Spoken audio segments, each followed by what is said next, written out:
All right, looks like some people are here already on YouTube. We started off with 19 people, and somehow it gets down to 12 now. Well, it's just a little odd. So as usual, I am going to read text messages from Discord. Partially because Discord is a much better platform for text chatting. It's better than Zoom, better than YouTube.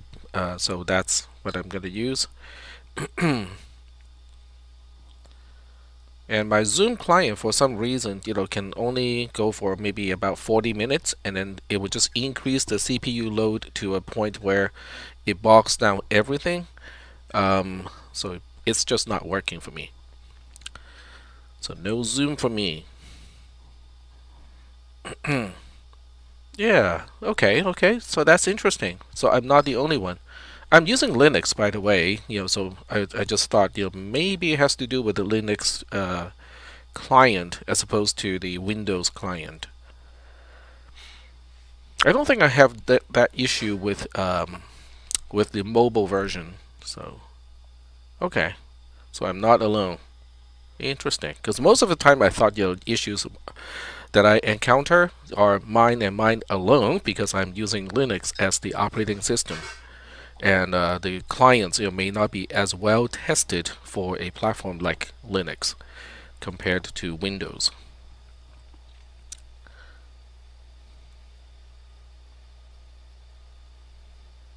Yeah, it does lock up my computer, but it takes a while. It just degrades over time. Nothing plays nice with Bluetooth. Very few things would actually play nice with Bluetooth. Yeah, I think YouTube is a better platform, just because it's you can do it with an app, you can do it with just a browser. It doesn't really care about what browser you're using for the most part. So I think that's good. And then Discord is pretty good too. I have to say.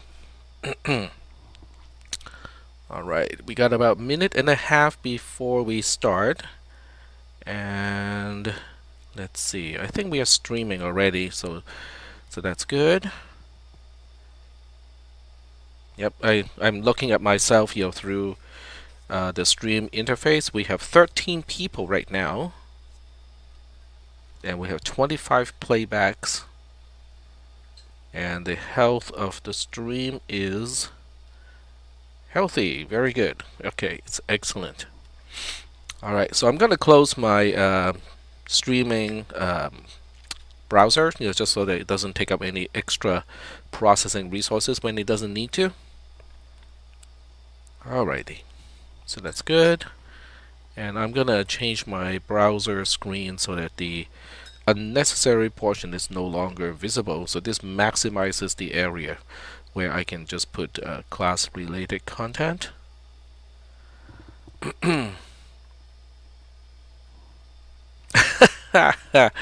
Yeah, maybe. My laptop computer is about 3 years and a half old, but it has been working just fine for me. I mean, it works. I mean, it has a reasonable processor. It has a i7, 8th generation i7 processor, 16 gigs of RAM, a 1 TB solid state disk. So it's reasonable. Alrighty. So it's time to get started. It is 5:30 already. So, well, there's not enough grass to support that much RAM. Yeah, I know it's lame, but I have to say it. So anyway, we're going to get the class started, and what we're going to do today is to do it will start easy. Okay, it's going to start easy, and then it will at some point there will be some abstraction, and then at some point there will be some formula to capture the abstraction, and then at that point we're going to lose a bunch of people. Okay, trust me, happens every semester. But yet, this is the best way, I think it's the best way to present the material. So here we go. Alrighty. Okay, so I'm going to get started here, and we're going to continue with an example. Not exactly the same thing as last time, but it's going to be about the same. Okay. Bit position is referring to, this is bit position 0, this is bit position number 1, this is bit position number 2. So that's corresponding to the subscript of the D something. We talked about base conversion. D subscript something is designating a specific digit in a number. So the first number that we are adding is 726. These are all base 10 numbers. The second number that we are adding, because you need two numbers for addition, the second number is 275. So all of you, I certainly hope all of you will look at this and go like, but we can even do this mentally.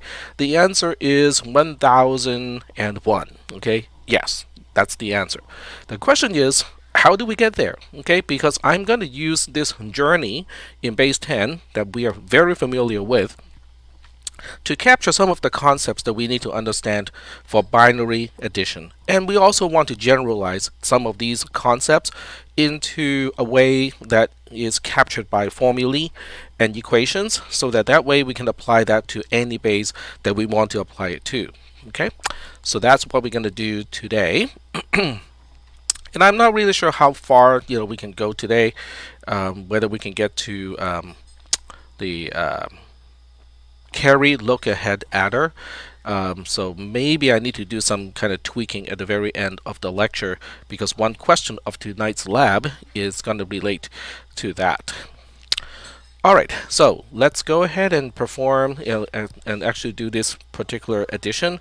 I'm just going to pop this up here just so that it's within my view as well, because otherwise I have to look somewhere else on the screen, and this way I can just kind of look at it, and and then you guys can focus on the left hand side, which is the rendered text, and I'm going to be changing it from the other side.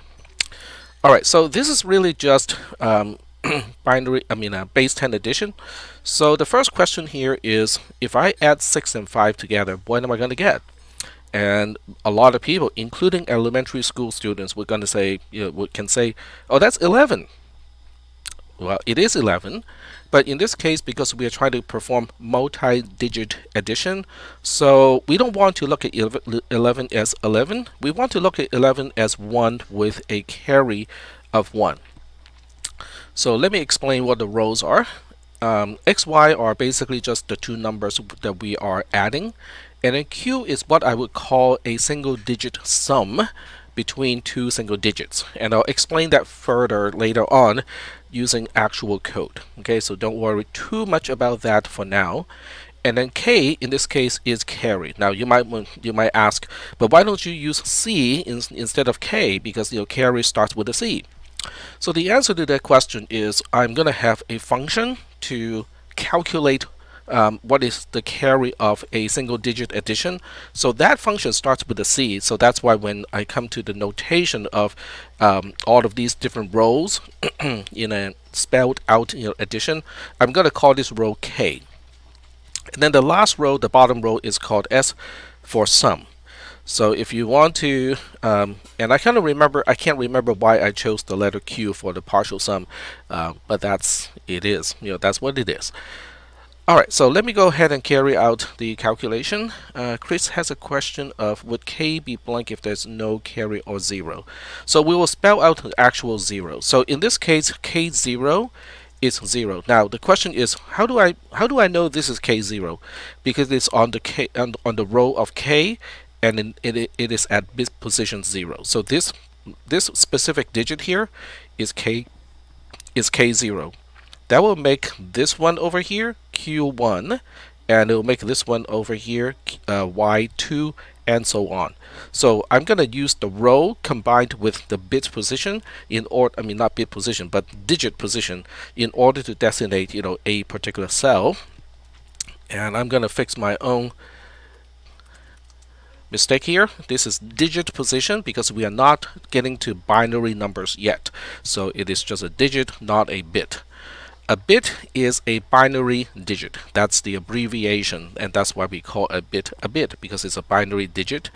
So okay, so now that we have fixed that problem, K0 can be assumed 0 for the most part, okay, until we have some kind of interesting cases where we want to perform a longer multi-digit addition, but using an adder that can only handle a shorter width. So we'll talk about the cases when K0 cannot be assumed to be 0, but for now it can.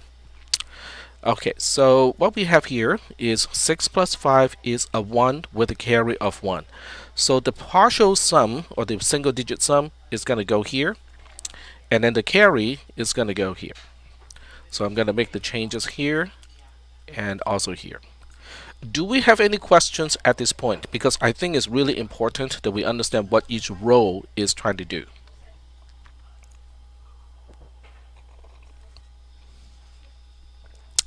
No questions? All right. Oh, here comes a few. All good? Okay.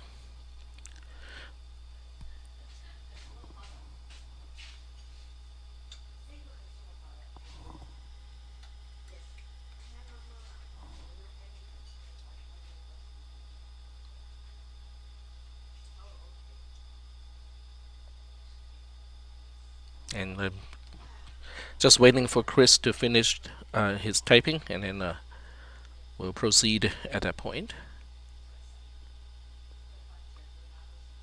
There we go. K1 is carry for so K1 is a carry from digit 0. So technically speaking, we also have to look at Q plus K, which is once again single digit sum. The single digit sum over here is a 1, so I might as well fill that 1 here. I don't have to do it right now, but I might as well do it now. But 1 plus 0 does not have a carry. So the carry, this 1 here, is coming from 6 plus 5, having a result that is 10 or more. And that's why we have a carry. All right.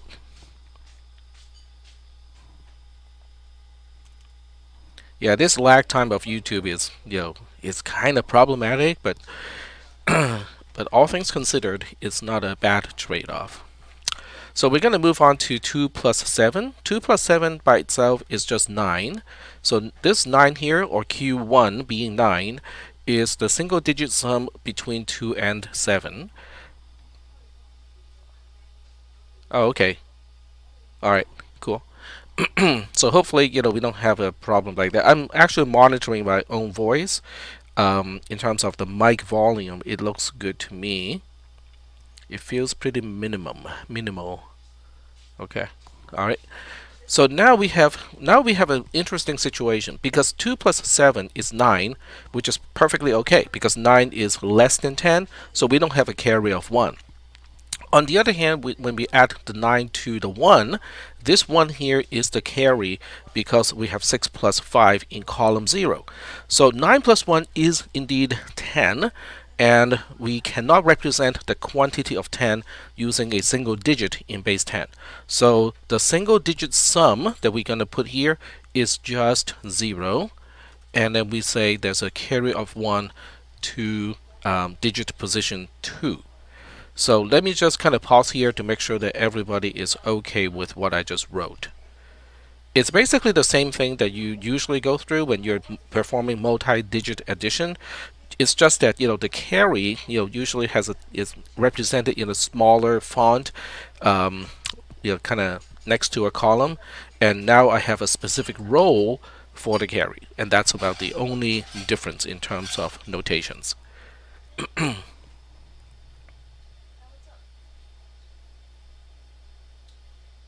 All right. So it doesn't look like we got any questions. All right. So the next row, which is digit number 2, we have a similar situation. We have 7 plus 2, which is a 9. So we'll fill this one as 9. And then once again, we have 9 plus 1. The 1 is on the row of K, which means this 1 here is coming from 9 plus 1 from digit 1. But nonetheless, we end up with 9 plus 1, which is 10. The quantity of 10 cannot be represented by a single digit in base 10, so we're going to record a 0 here, and then we have an overall carry of 1 over here. So this overall carry actually corresponds to digit position number 3, and there we go. And this is it. Okay, so it might look very strange to you that we could have written this as 1001, but I'm not. I'm just going to say this is 1 with a overall carry of 1. So the answer of 726 plus 275 is 001. That's the actual sum, but then we also have an overall carry of 1. That one additional carry of 1 is actually representing the 1000, but officially it is not recorded as part of the sum. And the reason why we are doing this is because the width, the number of digits of the two numbers being added, and the sum, they need to be the same. So if we start off with only 3 digits for x and y over here, then sum can also only have 3 digits. It cannot have 1 digit more than the two numbers being added.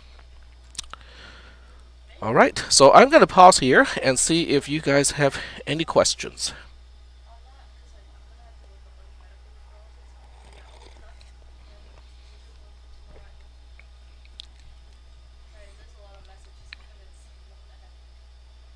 So right now I think most of the questions are going to be referring to the terminology more than anything else.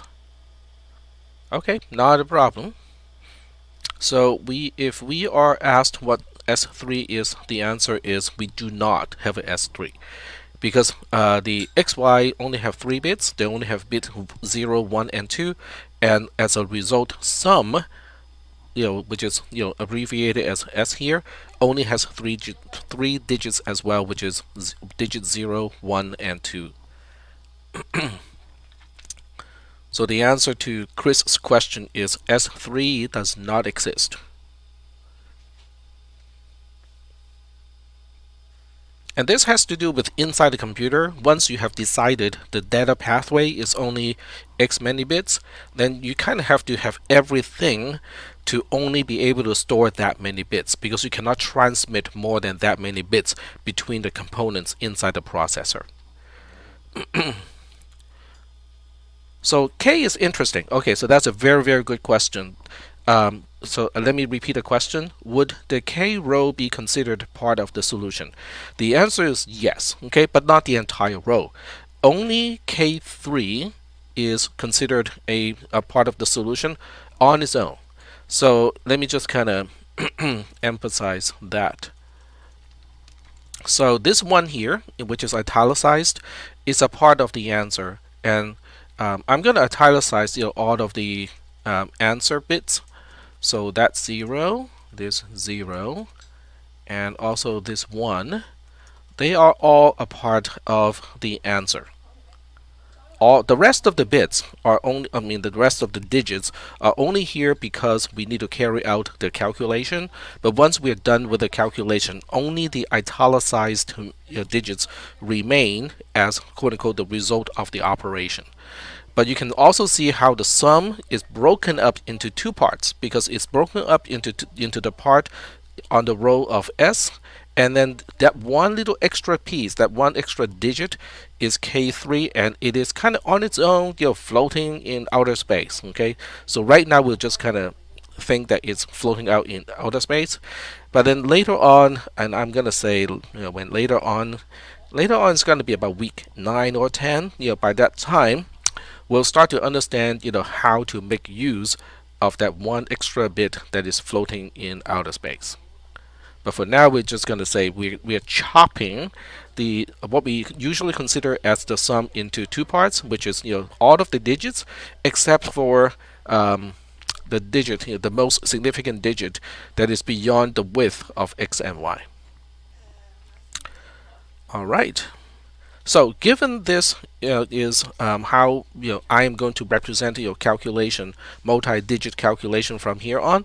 So now the question is, what exactly is Q and what exactly is K, what exactly is S? How do we come up with a closed formula to do all that?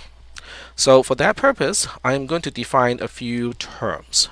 So I'm going to define R of xy. So I'm going to use a math notation here. So R of xy is the single digit sum of the single digits x and y. So that's how R is defined. It's simply the single digit sum of the single digits, the parameters x and y. They also have to be single digits. So when I talk about single digit, obviously it is specific to whatever base that we are using.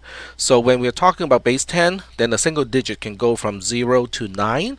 If we are talking about base 8, then the single digit can go from 0 to 7. Yes, so Q is the single digit sum, but it is the single digit sum, as a row, and this is a form. This is the function, and later on we'll define the function. So Balal is correct that I did say that Q as a row is the single digit sum, but it's a single digit sum between x and y. And by that definition, the S row is actually a single digit sum between the rows Q and K. All right, so that's one, and then we're going to define another another function here.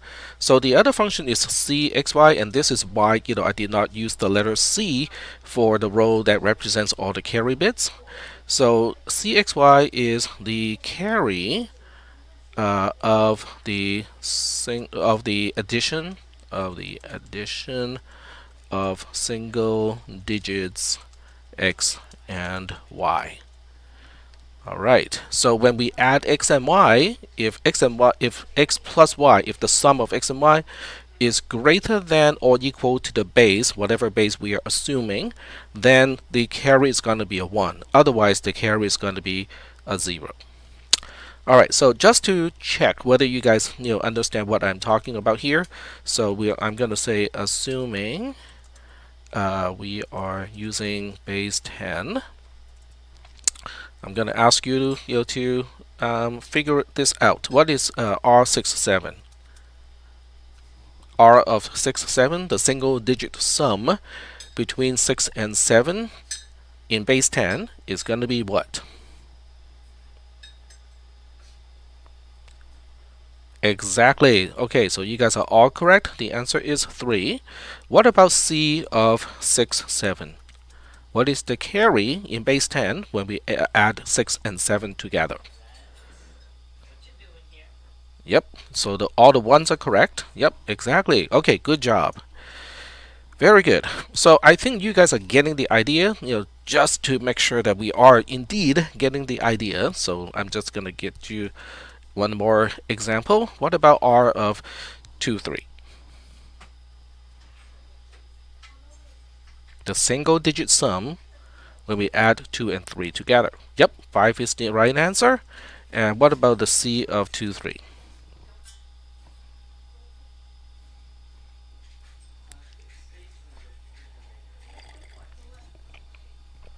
Very good. Okay, so all the zeros are correct. Okay, so I'm pretty sure we're getting the idea, right?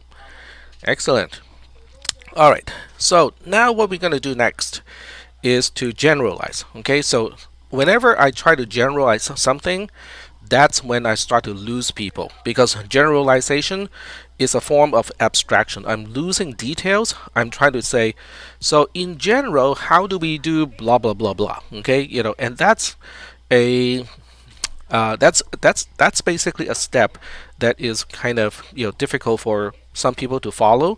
And I really cannot tell you why it is the case, but that just turns out to be the way.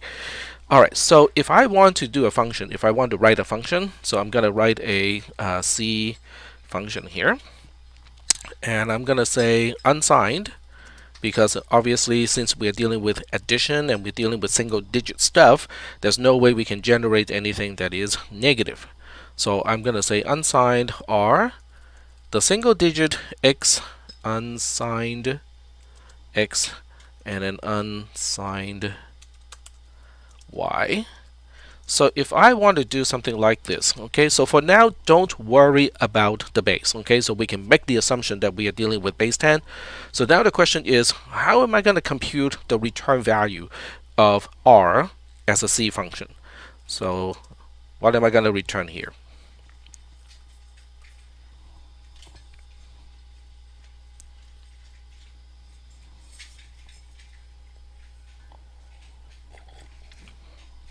And I'm pretty sure someone is going to say, well, we can make a const array of an array so that we can have all the 0 to 9 for x, 0 to 9 for y, and then we have the answer to the single digit addition stored as a table of tables, as a two-dimensional table, and then all we need to do is to look up the table. And obviously you guys already know the answer. Okay, so Igor and Eric are both correct. Okay, so Igor is correct that for base 10 that formula, that expression will work out, and then for Eric, B is the base. Okay, so if we start to generalize and say, well, but we may not want to stay with base 10 and we want to make the base B either as a global const or as an additional parameter, then Eric's answer is the most general. But for the time being, I'm just going to use the one where we can kind of make the assumption that we are only dealing with base 10 for the time being. Okay, so I really like Eric's solution, but for what for what I just said earlier, that we can make the assumption that this is base 10, the current definition like this is going to work. All right, so let's move on to carry. So unsigned C of x and y. What am I going to return in this case? Now, obviously, this is actually in the notes too. Okay, so if you had read the notes ahead of time, it's not very exciting. Yeah.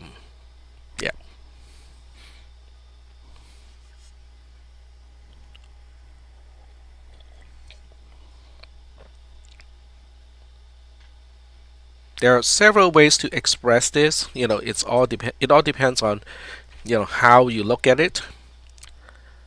Okay, that's one way. Yep. Okay, so this time I have to say Eric's answer is not exactly, there's no guarantee it's going to work, and I'll explain why that is the case. And Igor's solution is also correct. Okay, so I'm going to propose a third solution. Obviously, when there are obvious ways to do something, I'm going to have to say something that is less obvious, which is kind of a combination. Well, it's based on Eric's solution, but it's an improved version of Eric's version. So I'm going to say, okay, x plus y is greater than or equal to 10. And then you guys will say, but that's exactly what Eric said. What is the big deal here? The big deal is, if that is the case, we return a 1. If that is not the case, we return a 0. So now the question is, what is the difference, Tack? That's, everybody knows. Everybody. I like how a lot of people like to use the phrase, the word everyone, to kind of emphasize. It's like, you don't know that? Well, most people think, when you have a Boolean value, coming from a comparison, and it turns out to be true, then the expression gives you a 1. That is not guaranteed, okay? Because in C, the only thing that is guaranteed is 0 is interpreted as false, but then everything else is interpreted as true.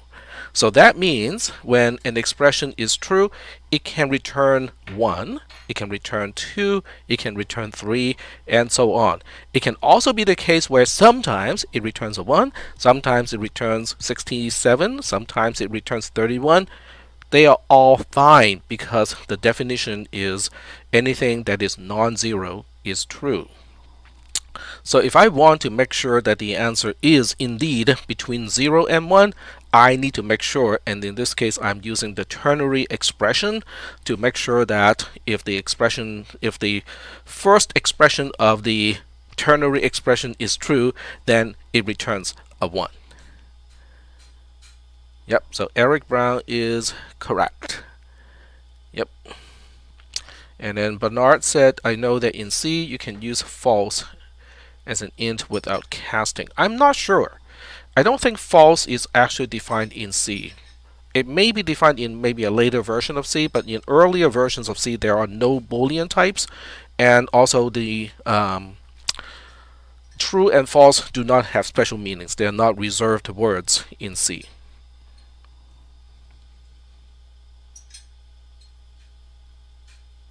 And then 10 volts said, what if we make the function return a bool? I just said it's not possible because we're dealing with C here, not C++. C++ has bool, but not in C. C does not have the type of Boolean. All right, cool. All right, so now I'm going to say, okay, so far so good.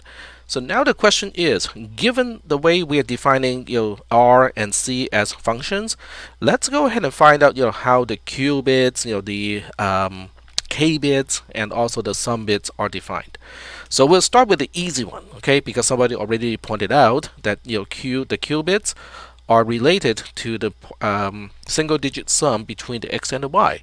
So indeed, Q of I is really just a shorthand of the single-digit sum, which we use R as a symbol to represent, between x subscript I and y subscript I.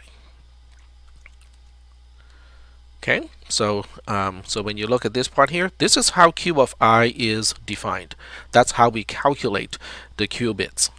Do we have any questions about this generalization? Because right now we are generalizing, what we were observing earlier with a concrete example in base 10, and now we are generalizing and go like, okay, now that we have defined the functions R and C, how do we make use of R and C in order to compute each individual bit? And the other generalization is I'm no longer saying, okay, Q0 is da da da, Q1 is da da da, because I just generalize, okay? The Q, if we are computing the Q bit of column I, then we're going to use the X and the Y of the same column. So there are several generalization happening kind of at the same time. So I just want to give you guys some time to kind of look at this, make sure you're okay with it. So do we have any questions about that?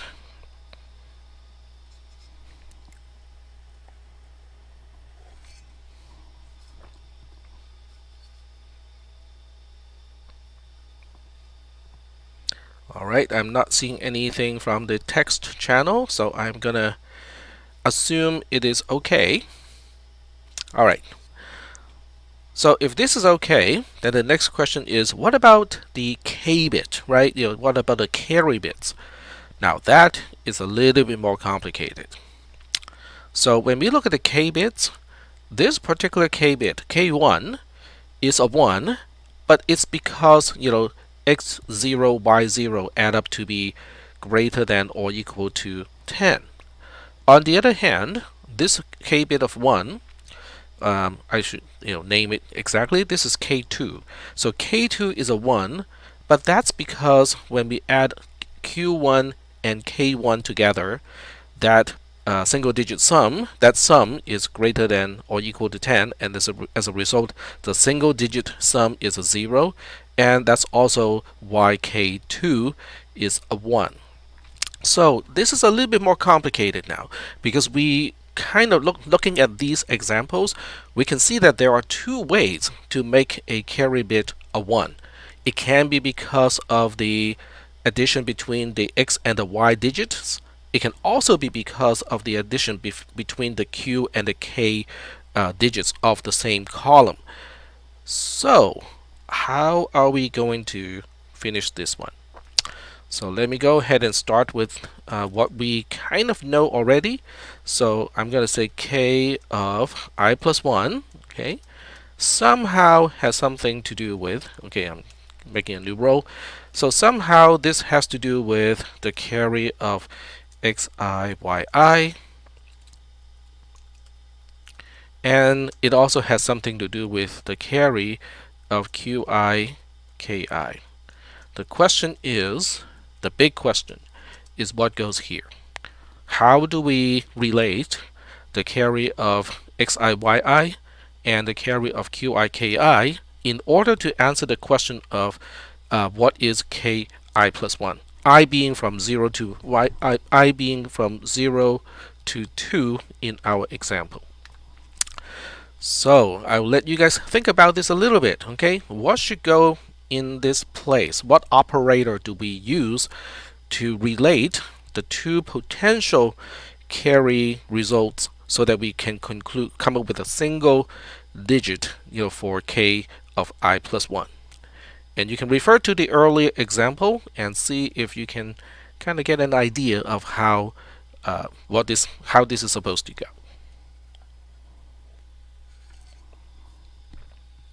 And we got several people chipping in. Excellent.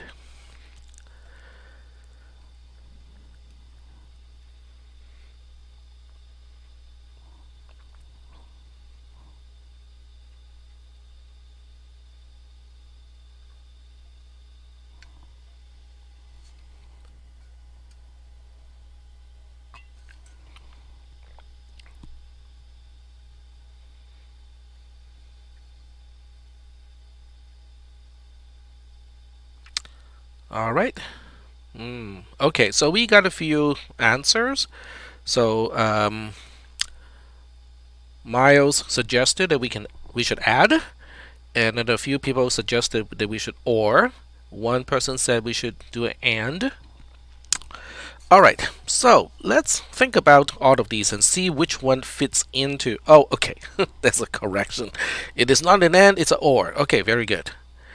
No, you're not a dummy. You just kind of typed, something that you did not intend. NAND? No, we're not going to do NAND in this case. Okay, so let's think about this. Okay, let's think about this. So in this case, you can see, if you were to use or, it would work, right? Because this one here, if you just say that, oh, this is just, the carry of, 6 plus 5, which is a 1, or the carry of 1 plus 0, which is 0. 1 or 0 is 1. So that accounts for this one. Not a problem, right? And when you look at this one here, it is the or between the carry of 2 plus 7. 2 plus 7 has a carry of 0.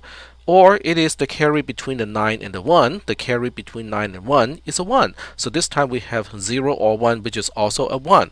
And this one is similar, so it does work out. Okay, excellent. It does work out. What about plus? What about addition? It works out too, okay, because every single time we either have 0 plus 0, 1 plus 0, or 0 plus 1. We will never encounter the case of 1 plus 1. And that's the only time when or versus add would make a difference. And that case never happens. Okay, so as a result, we can say, yeah, we can use arithmetic or we can just use logical. Excuse me, I take it back. We can use arithmetic addition or we can use logical or. Either one is going to work. Okay, we can use either one. So for the time being, I'm just going to say, let's go ahead and use a or. Okay, and that's the mathematical symbol of or. So for those people who are looking at this symbol here that looks like a V and they're wondering, I don't remember seeing this. Well, this is a big, huge clue that you might need to review your material because we did talk about the notations of or in mathematical terms. So that's a reminder. Okay, so when you look at something, you go like, I'm not really quite sure what that is. And the rest of the class says, yeah, we should know what that means. Then it's a pretty good clue that it's time to do a little bit more studying. Put all the definitions into one spot of your notes so that it's easy for you to kind of look at it. Now, obviously, I really hope the entire class look at this and go like, yeah, we know what that is.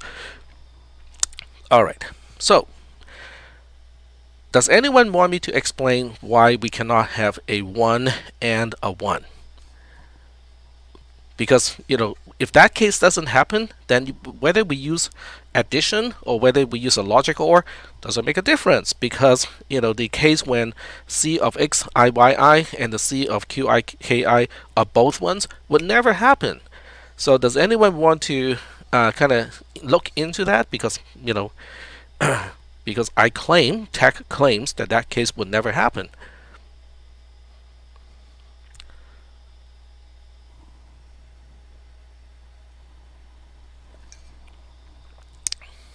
Now, of course, I'm testing you guys. I'm testing to see how curious you guys are. Are you kind of just saying, well, is this going to be in the exam? Because if it's not, I'm not interested. Or are you the kind of person who says, well, I just want to know? Okay, cool. So we got at least one person saying, which means some other people may be thinking the same thing, they just didn't say. At least we got one person who said, I would like to know. Okay, so that's good. Let's go ahead and take a look. So what we're going to do next is, oh, I click on the wrong window. There we go. So the next thing we're going to do is to expand this equation here, because we really know what Qi is, right? So Q of I is R of Xi, Yi. Okay. So the only thing I did here is I look at Qi and go like, yeah, we can just expand it. We know the definition of Q of I, so we are just going to substitute Q of I with R of Xi, Yi. So once we have done that, then we're going to substitute the whole thing with the equations, that we have observed, up here. And to do that, I'm just, kind of thinking. I'm thinking a little bit here. I'm trying to figure out what is the best way to explain this. Okay, I know exactly how to explain this. So let me just kind of use some words to explain what is going on here. Okay, so if Cx math equation C of x of x of I, y of I is a 1, what does that imply? What can make it happen, right? What can make C of xi, yi being a 1? Well, we kind of know what it means, because we just know that, okay, this implies that xi plus yi is greater than or equal to 10. Okay, and should be using this. That's a much better way to do it. Oh, backslash, not forward slash. There we go. All right, so can everybody read this and understand what that means? C of xi, yi being 1 implies xi plus yi is greater than or equal to 10, because that's the only time the C function is going to return a 1. Are we good so far? All right, cool. All right, so before I move on any further, I want to kind of explain a little bit about the thinking process, because that's also something that I would like to teach in this class. So that's why we always run out of time in this class. So the idea is we go back to the definitions. Okay, so if we want to reason things out, then we have to go back to the definitions. It's like, okay, when does C of something becomes a 1? Well, according to the definition, it returns a 1 if and only if x plus y is greater than or equal to 10. So if we know that the return value is a 1, the only thing we can conclude, the one thing that we can absolutely conclude, is xi plus yi is greater than or equal to 10. Okay, very good. So now the next question is, what if we know, okay, so what does that mean in terms of Q of I? Okay, so let me just kind of write another line over here, and I'll just make this really clear. So x of I plus y of I is greater than or equal to 10.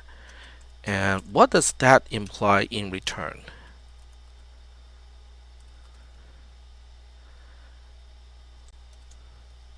So that's the remaining portion is yet to be seen, but I want to kind of look at this and go like, okay, so what can we possibly say about Q of I? Okay, so I'm going to mention Q of I here, but I want you guys to tell me, what do we know about Q of I? So Christopher said, if x plus y has a carry of 1, then the single digit sum can be at the most 8. That is exactly what I wanted to say. All right, so let me just write it here, and then we'll try to figure it out and say why that is the case. Why can we assert that Q of I is going to be less than or equal to 8? Okay, so this has to do with xi is a single digit in base 10, and y of I is also a single digit in base 10. What is the largest digit in base 10? What is the largest single digit in base 10? I mentioned this earlier in class already. Exactly, it is 9. So xi can at the most be 9, and then yi can also at the most be 9. So that means the sum between those two can at the most be what? 18. Now, because the single digit is getting rid of the 10, so the q of I cannot exceed 8. Okay, it can be 0, can be 1, can be all the way up to and including 8, but it cannot be more than 8. Okay, so if that is the case, okay, so q of I, okay, so q of I being less than or equal to 8 implies what? Implies oh, that's one more line. That there is one more thing that we need to kind of mention first. Okay, so I'm gonna say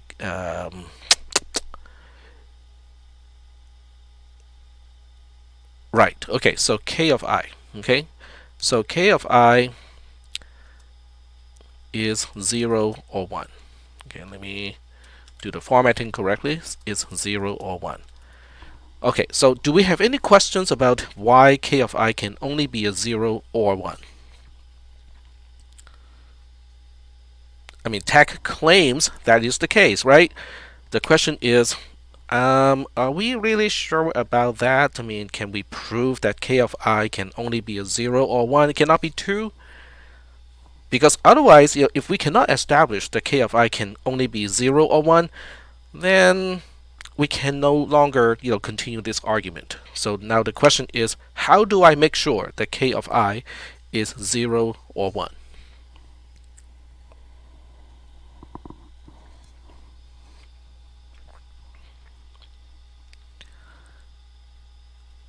And the tricky part about this is, we cannot really just use the definition of, but this is an OR, right? So if it is an OR, then it cannot exceed, 1 because, true is just 1.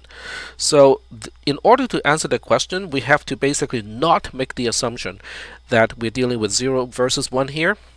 So we kind of have to go back here and say, okay, let's just say that we're going to use, regular addition here. So even if we replace this with regular expression, how do we make sure that k of I is either 1 or 0? The first thing, okay, so this is a little bit beyond the scope of this class, but for those of you who have taken CISP310, you might have heard of the term of induction. You should have heard of the term induction, proof by induction. So this has to do with proof by induction. It has to do with proof by induction because we know that k0, which is this bit over here, is given to us as either a 1 or 0. So there's no question about k of 0 can only be a 1 or 0 because it is given to us and it's a restriction of that. Okay. So given that is the case, then you have to use proof by induction. You basically use proof by induction and say that, well, knowing that, assuming, I shouldn't say knowing, but assuming k of I is either 0 or 1, what can we know about k of I plus 1? That is proof by induction. But as I said, that technique is beyond the scope of this class, so I'm not going to get into the actual proof that k of I can only be a 0 or 1. So instead, I'm going to cheat a little bit and just make the claim without giving you the entire proof by induction that ki is either 1 or 0. So given that is the case, and also given that we know that q of I is less than or equal to 8, that means, okay, so the implication is, so I'm going to type this out and then I'll go back to the text channel. So this in return implies that C of qi ki has to be a 0. And Bernard said, is k0 only ever 0? Nope, not always, okay, because k0 is actually an input into the whole thing. most of the time, yes, we're going to use 0, but when we are dealing with a chained addition, then it is the carry of the previous addition. It's the carry, overall carry of the previous addition. So it's not always 0. So we cannot make that assumption. We can only make the assumption that it's either a 1 or a 0. Can we prove by contradiction? You cannot use proof. Well, let's see. Probably so. I haven't really thought about it that way. But my watch just buzzed me, which means it's time to take roll. Our favorite time in this class, right? So we're gonna take roll, and I cannot remember the word that I have chosen already. So I'm gonna have to go back to the actual activity to find out what word I had chosen for today's roll taking activity. So this is 0127. And let me go in and actually see what word I had chosen as the roll taking word. Alright, so you can all see on the screen. And the answer is carry with a K. So don't type it, okay? Copy and paste it because it's carry with a K. And if you're not getting why I'm spelling carry with a K, you might not have been paying attention in class. So I cannot wait to see who just typed in CARRY.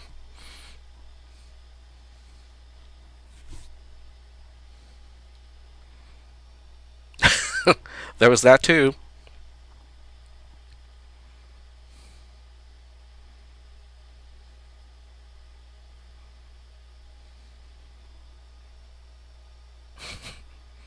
But your English teacher may laugh at you. But this is why English is so hard to learn, because there are no actual definite rules of if something sounds like a carry, like with a K, it can actually start with a C.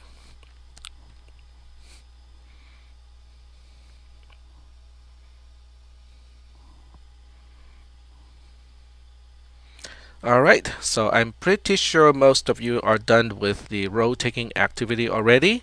So I'm gonna go back to the topic. Actually, I'm just gonna go back to my example here. Alright, so that's one thing. Okay, so that means if we start off with saying that C of xiyi is a 1, then C of qiki has to be a 0. Okay, that's not bad. What about the other way around? If I already know that C of qiki is a 1, can I go back and conclude that C of xiyi can only be a 0? That is the other side, because this is not complete. This is not a complete proof that we can just use OR instead of addition, because we have to show the other way around as well. So this time we're going to make the assumption that C of qiki is a 1. So the question is, what can I imply that is going to be helpful to show that C of xiyi can only be a 0? So there are two things that we kind of know for sure. Oh, that's not a 1, that's supposed to be an I. There we go. Okay, so what can I imply here? There are a few things I can imply, so I'm going to put it in parentheses here so that we can kind of emphasize that, well, we can tell all of these things just because C of qiki is a 1. So the first thing is we're going to make use of this rule over here. K of I can only be a 0 or a 1. So if I know that C of qiki is a 1, can I make a conclusion and say, oh, okay, that settles it. Okay, K of I can only be blah. Okay, so what is that blah?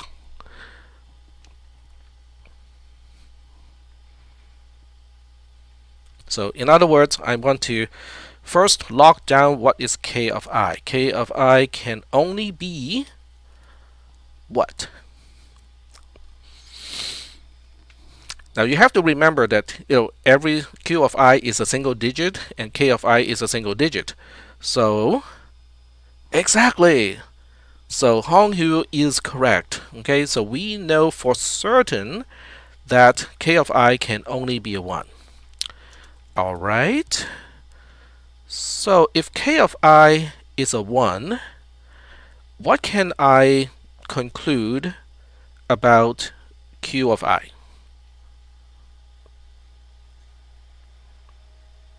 So what can I say about qi when ki is guaranteed to be a 1? No, it has to be a 9. Okay, because in order for a C function, okay, so let's take a step back. Okay, how can the C function return a 1? What is, if a C function returns a 1, what do we know? We know that the actual sum between the single digit x and the single digit y is greater than or equal to 10, right? And we, on top of that, we know that k of I is a 1, okay? And on top of that, we know that q of I is a single digit. And on top of that, we know a single digit can only range from 0 to 9. Okay, so out of all the possible values of q of I, which is 0 to 9, which one of these, or which ones of these plus 1 is going to be at least 10?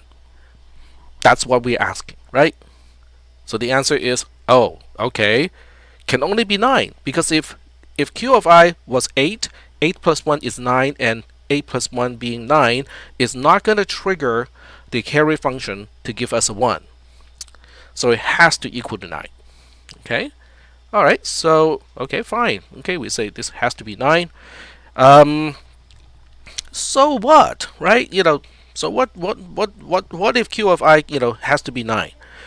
Well, we look at q of 9, and then we say, well, q of I, not q of 9, sorry, q of I. So q of I is, by definition, R of xi, yi. And if people are asking, how do we know that? Then my answer is going to be, maybe you should be taking notes when I'm introducing definitions and terms, and paying attention in class, because we just defined it up where? Here. All right? So, okay, so what? I mean, so what is the big deal? Well, if this thing is 9, what can we imply from here? Right arrow. Okay, so the question is, if I know if I know that q of I is 9, what can we conclude about this whole thing? Now we know that xi is a single digit in base 10. We also know that y of I is a single digit in base 10, right? And a single digit can only range from 0 to 9. So what can we tell here? There is no carry, okay? But we cannot jump to the conclusion. I know that is intuitive, but we cannot jump to the conclusion just yet, okay? Because we have to look at this and go like, how can we guarantee, how do we connect this with there's no carry? So how can we connect this to x of xi, yi being, subscript I, is 0. How can we make this connection? In other words, this imply here is what we want, but logically, how do we make that connection? We already know that q of I has to be 9. Alright, so x plus y is less than 10. Okay, so how do we know x plus y is less than 10? Because x plus y mod 10 is what R is returning. So if it's returning a 9, that means x plus y mod 10 is a 9. So the question is, well, can't it be? So now we can just kind of think out the cases, right? So that's another way of doing reasoning, is to plug in values. Okay, so you just say, okay, so what mod 10 can give us 9? Because we know that R of xi, yi is a 9. Okay, so what possibly can give us a 9 in this case? So you can say, well, 9 mod 10 is a 9. Okay, yes. What else can mod 10 give us a 9? 19, 29, 39, and so on. Then you go like, wait, hold on a second here. Okay, it cannot be 19 because we just mentioned that x is a single digit, can only go up to 9. Y is a single digit, it can only go up to 9. So the biggest values in x and y are just 9 and 9, and 9 plus 9 is 18. 18 mod 10 is an 8. So we know that there's no way that we can end up with a R value of 9 and simultaneously have a carry. We just proved it. Okay, so getting back to the proof over here. So now we can make that conclusion. Okay, so we can actually make this conclusion here. There's this implication. So the actual proof, of this is once again, out of the scope of this class, because what I just did was to use proof by contradiction. Because what I just did was to say, well, let's just assume that C of xi yi is a 1, and at the same time R of xi yi is a 9, and I arrived at a contradiction, because the contradiction is to say that xi plus yi is 19 or more, and that would contradict with the fact that xi can only go from 0 to 9 and yi can only go from 0 to 9. But since this is not CISP310, which I also teach, and some of you are taking that from me as well, but this is not 440, so I'm not going to go through the proof. I'm just going to kind of mention the reasoning, but I'm going to just leave it at that. But are we somewhat satisfied that out of the two carries, out of the two C functions, only up to 1 can be a 1? They can both be zeros, okay? That's not the issue, but they cannot both be 1s. Are we sufficiently convinced that these two cannot both be 1s? And I can only refer to the term sufficiently convinced because proof by induction and proof by contradiction are not concepts of this particular class, so I cannot actually write out the entire proof here. Okay, mostly, okay. Alright, so knowing that, they cannot both be 1s, only up to 1 can be a 1, then we can now confidently say, yes, we can use OR, okay, which is great. So you guys are going to say, okay, wait, hold on a second here. Why is this a big deal, right? It's simple math. It's the simple stuff that is hard sometimes. So what is the big deal here? Why make such a big fuss? Okay, the order of the words are all kind of jumbled up in my head. So why am I making a big deal out of this? Okay, you go like, what? What does it have to do with anything? Well, okay, so now we're going to extend the logic that we have here to base 2. Okay, so now we think in base 2. So when we think in base 2, I'm just going to make some copy and pasting in my editor here. You cannot see that anymore because it's already out of the screen, but that's okay. You just focus on the rendering on in HTML. So let's see, where am I going to copy? So line 22 all the way to 32. Copy to here. There we go. Alright, so now if I want to think in base 2, what do I need to do? Because this R function is specific to base 10, and that C function is also specific to base 10. So how do I change these definitions so that I can work with binary numbers, which is base 2? Hint, big, huge hint. Exactly. Yep. So Eric got it right from the get-go. He just basically, Eric said, just why don't we just, say it is base B, and then we can just use B instead of the 10. Well, that's because, then I cannot make this kind of dramatic claim that we can just make this change, and now R and C is going to work for base 2. Isn't that cool? So this is an interesting trip, okay? No, it is not an acid trip, but nonetheless, it is still an interesting trip. So it's still an interesting trip because what I did was I introduced base 10 addition, where you guys are all going like, yeah, well, you don't have to reintroduce your addition to us. And then I generalize, right? And then I generalize, how the digits are relating to each other. Okay.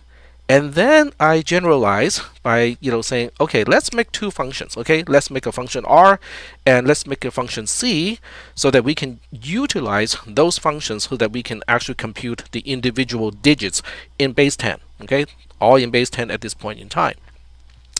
And then we even went as far as going to say, well, if you're computing k of I plus 1, you're going to have to look at c of xi, yi, and you're going to have to look at c of qi, ki.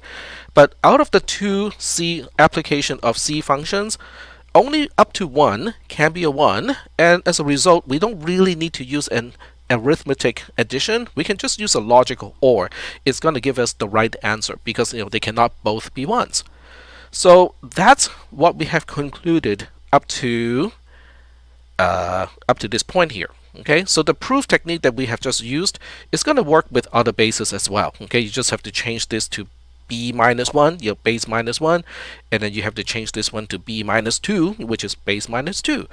And it's going to generalize, and it's just going to work fine. Okay, so all the proof techniques is going to work regardless of the base. So that means the substitution of the plus using a OR is also going to work in base 2. Alright, so are we good so far in terms of the interesting trip that we have kind of made up to this point?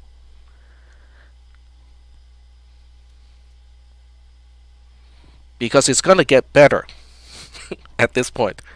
When I say better, some people would go like, no, no, no, no. Okay, so we're going to get there. Okay, so it's going to get better. So the reason why it's going to get better is we can now look at R of 0, 1, okay, in base 2. Okay, so from here on, we're dealing with base 2. Let me just make it very, very clear that we are now dealing with base 2. Okay, yeah. How's that for making it clear? Harder. Yes. Okay, so R of 0. Okay, let's start with R 0, 0. Okay, in base 2. What is that going to be? I mean, you're looking at the actual C definition of R. So if you just if you just substitute x with 0 and y with 0, what do you get? A big fat 0. Thank you. Very good. And okay, I'm gonna make a list here. What about 0, 1? What is that gonna be?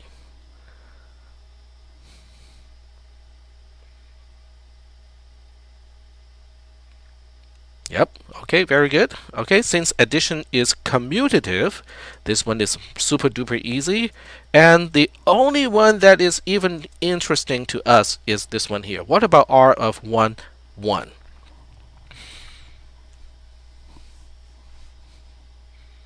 Yep. All right. Chris has the right answer. Yep. You guys are great. Okay. Excellent. This is the only one that has a 0. The other one that also has a 0. Okay, what about C then? Okay, so let's take a look at C of 0, 0. What is that going to be? And just don't think of carry, just apply the function that we have defined up here.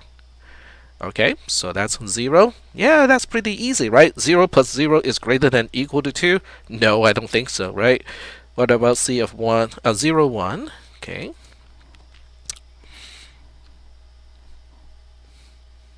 Yep, it's still a 0.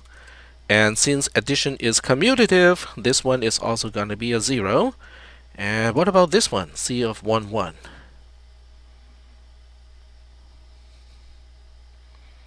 Okay, sure. Okay, very good.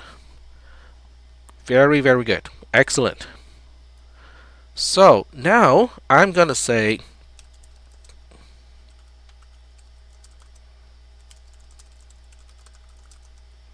so I'm going to deal with C first, okay? Function C, okay? And I'm going to make some changes here. And I'm going to say unsigned C of unsigned X unsigned y. So x and y are still single digits. Yep, exactly. Bernard either read my mind or he read ahead of us in terms of the notes. One or the other.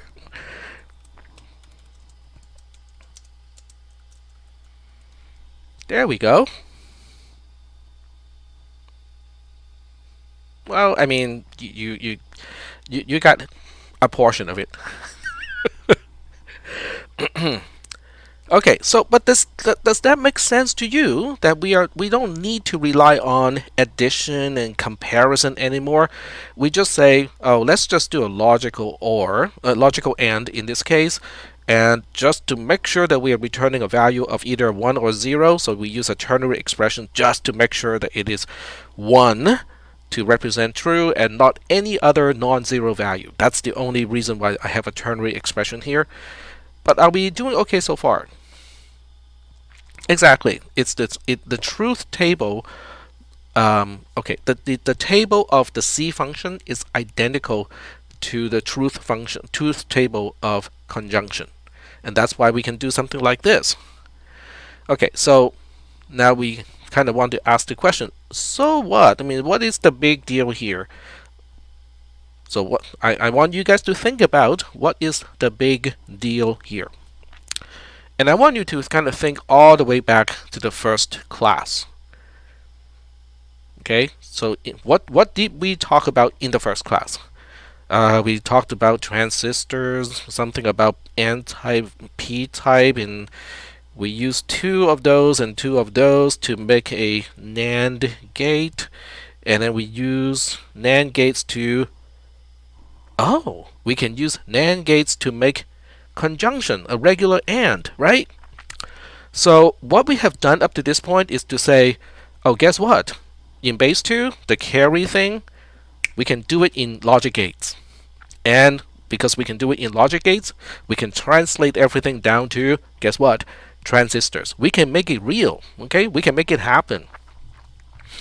Cool. And then somebody's going to say, but what about the R function? I bet you cannot do it to the R function. So let's take a look at the R function. So now we're going to take a look at the R function and see how we can redefine the R function. So this one is a little trickier. Okay, so unless you have read the notes ahead of time, which everybody should have, right? This one is going to be a little bit harder. So when you look at how R is defined, it looks like when when x and y are the same, we return false, and when they are different, we return a true. That is true. That's one way to look at it, but those are not logical operations, right? So how do we translate that into logical operations, like not, and, or, that sort of thing? That's the question. That is the question. Okay? So I'm going to answer that question for you. So we look at this and go like, yes, Bernard is correct. This is exclusive OR. But let's just say that we don't have an exclusive OR gate. Okay? So how do we make exclusive OR out of the things that we know how to make already, which are conjunctions, disjunctions, and negations? So that's the question. Because in C++, there is really no logical exclusive OR. There is a bitwise exclusive OR, but there's no logical exclusive OR. Yep, Eric is correct. Okay, so I am going to so if you read Eric's solution, that is using the shorthand used by electrical engineers. Okay, and which is kind of my preferred notation. And if you look at Eric's notation, go like, that doesn't look like a Boolean expression, then you might want to go back and read the notes again from either the first lecture or the second lecture, because we went through all the notations used by what? Programmers, mathematicians, and guess what? Electrical engineers. Okay, so it's important to kind of know your notations, because otherwise, things can get, I would not say incrementally difficult. I'm going to say, well, it's not quite exponential, but it's going to get it's super linear. I will put it that way. The difficulty of things will be super linear if we do not review the material and just kind of know the stuff from previous lectures like that. All right. Cool. Painful learning curve. Well, wait until you try to learn VI. Now that is a different kind of experience. All right, so I'm just going to put in my solution here. Okay, so I'm gonna all right, so it's going to be not x and y or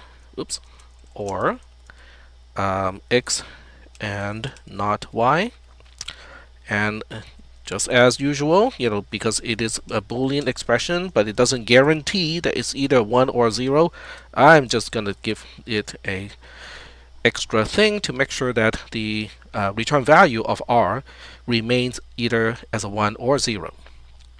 Okay, so I'm going to pause a little bit here and just to make sure that we're still okay with the definitions here. So does everybody see how this really kind of awkward way of defining R is really kind of work? Because we already know the 4 cases when we're dealing with binary numbers, right? R of 0, 0 has to be 0, R of 0, 1 has to be 1, R of 1, 0 has to be 1, R of 1 and 1 has to be 0. And tech somehow threw out this kind of equation here and go like, yeah, this is going to work. How do you make sure that this is going to work? That's my question. Remember what I said, like from the first class, when I claim that something's going to work in a certain way, you really kind of have to ask, really? How do I know this for sure? So what would be your technique to make sure that what I claim is correct? So what I'm teaching here is not so much the subject matter material. This is how we think in a critical way. We ask questions. We basically say, are we really sure? Try and error. Okay, that would be one way to do it. And trial and error is also, it just has a different name when you apply that as a truth table. So you can use a truth table as well, because this part here, this is just a Boolean expression. So with any type of Boolean expression, you can make a truth table out of that expression, and then out of that truth table, you just have to make sure that every row of that truth table is corresponding to what we're supposed to get out of the R function. But these R functions, or these values of the R function, is coming straight out of the original R function, which is making use of arithmetic operations, which is the addition here and also the implicit division over here, because even though we are only interested in the remainder, it is a result of a division. So so trial and error is correct, okay, but in essence, it is still an approach of using a truth table. So Igor and Chris are both correct in this case. So I want you guys to really, really think like this, okay? To really say, if my prof makes a mistake, how can I tell that there's a mistake? Right? How can I tell that there's a problem here? How do I, double check things for my, on my own and be able to say, yep, I know for sure that is going to work. All right, so that is that. Wow, this is really great. You guys look at this and go like, no, it's not great. It is great, because what we used to define C was using addition, comparison, and the way we defined R is to use addition and division, right? So those are arithmetic operations. And when we're trying to design a processor, what do you think we want the processor to be able to do? Arithmetic operations. So it becomes a chicken and egg thing, because now we need to rely on arithmetic operations to perform arithmetic operations. That circle is just going to keep spinning and we're not going to go anywhere, right? However, because once we boil down to base 2, now we can do this instead, right?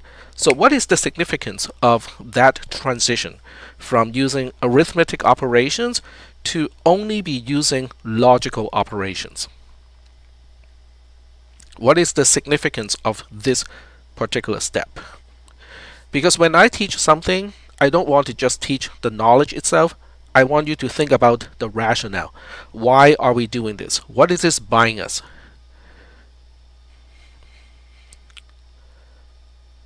Exactly. Okay, so we can, not to make it faster, okay? Maybe, okay, because bitwise operations and basic integer arithmetic operations, they really take about the same amount of time in a modern processor. It has to do with what Omer mentioned, and also what Igor is mentioning.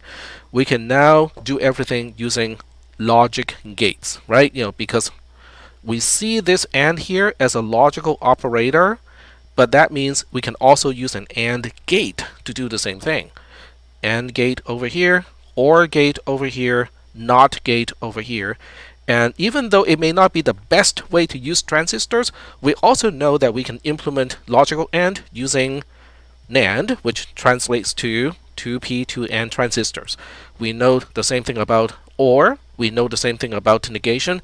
So that means at this point we can actually structure transistors in a certain way, and we can perform addition in base 2.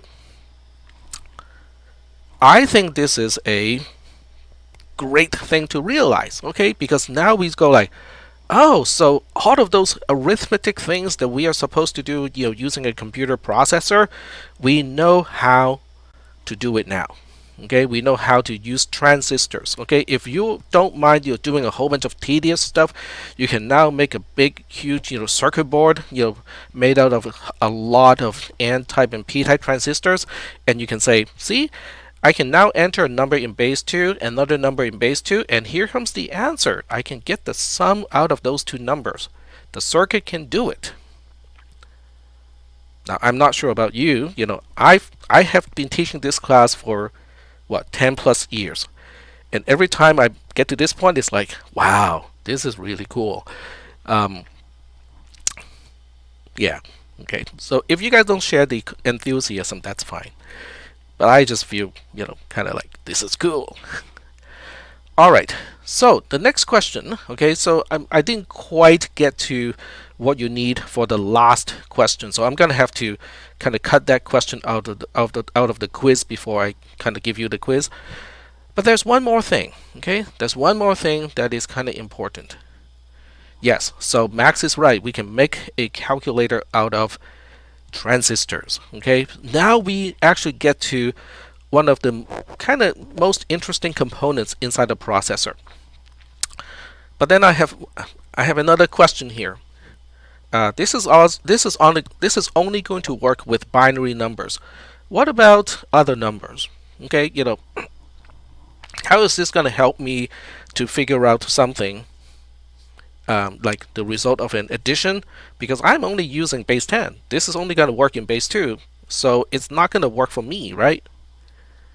Well, what do we know about base conversion? A value is really just a value. There's a base 10 representation of that value, but there's also going to be a base 2 representation of the same value. So all we need to do is to do a base conversion, right? So we just say, okay, this is the base 10 representation of that value. This is the base 2 version of that same value, and this time I can now use some switches, like just regular mechanical switches, and put it into this little circuit board that I have made. And then, outcome, is a row of LEDs, and that's going to be the answer in base 2. And I can translate that base 2 representation of the value of the sum back into base 10, because we learned how to do that in the previous class, right? So now we can actually do addition. That is cool, okay? That is awesome. All right, so I really want you guys to not only know the itty-gritty detail, which are the definitions of R, C, the multiple rows, the Q, the K, and the S, the sum, and so on. That's important, but what is driving those things, the rationale behind the whole thing, and then also the overview of what we're doing, how everything are connected all the way back to the use of transistors to make a NAND gate. Those are important too, because the more you understand this material, in an overall sense, and be able to interconnect the concepts, the more you are really understanding the material, because you have now multiple pathways to connect all the different concepts. And that to me is what understanding means, is that you have a lot of pathways between the concepts, and they are not just pathways, they're not just associations, they are logical associations. It makes sense, okay? Things are making sense because they are logically connected. So let me switch to the quiz or the lab activity that you're going to do today, and I'm going to take out the last question just because I didn't quite get to carry ripple adder versus carry look ahead adder, so you wouldn't be able to answer that last question as it is right now. So I'm gonna have to take out that one question. So it's a multi-bit stuff. That's the name of tonight's lab. So you cannot start on it yet, okay? Because I need to take out one question, or I can just make it a 0. Let's do that. So I'm gonna just make the last question a 0. Make it worth 0 points. So this way, however you want to answer that would not actually make a difference. All right. So there you go. And some of you probably caught the answer anyway, but since it is worth 0 points, it doesn't make a difference. But it is important in the next class, okay? Because in the next class on Tuesday, we will start with a carry ripple adder, and you might want to look it up too. I think somebody posted a link to some video that actually talked about the carry ripple adder. So you can look through that and go like, okay, so how do I make an adder knowing how the terms are connected, at this point? But then, you will see that that's really not the best way to do things, because that kind of adder is going to be pretty slow. So in order to make the adder go faster, we're going to introduce the concept of carry ripple adder. So that's what we're going to do on next week. I'm not really sure how many classes it's going to take, but it's going to be next week. So this is going to be, it will give you the correct answer. Oh, okay. It's the opposite. It's this. I need to get rid of this, put this over here.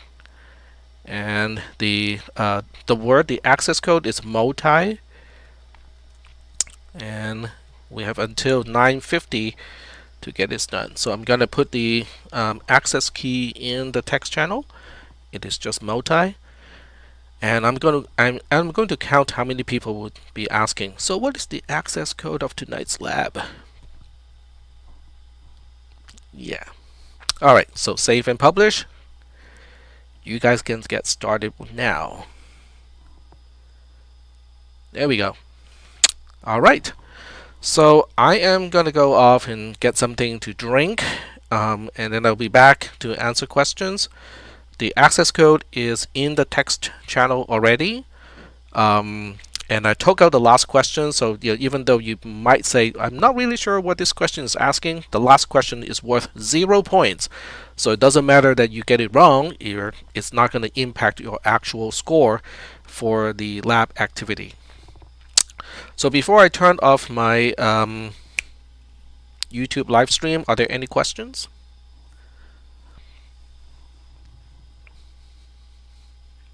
Other than, how do I buy a whole bunch of p-type transistors and n-type transistors and a bunch of switches and a bunch of LEDs to make my own adder circuit on a breadboard? The answer to that question is DigiKey. D-I-G-I-K-E-Y. Alrighty. Cool. Alright, so I'm gonna get out of the live stream, so I will stop the live stream now, and then I'll be back in about 5 minutes.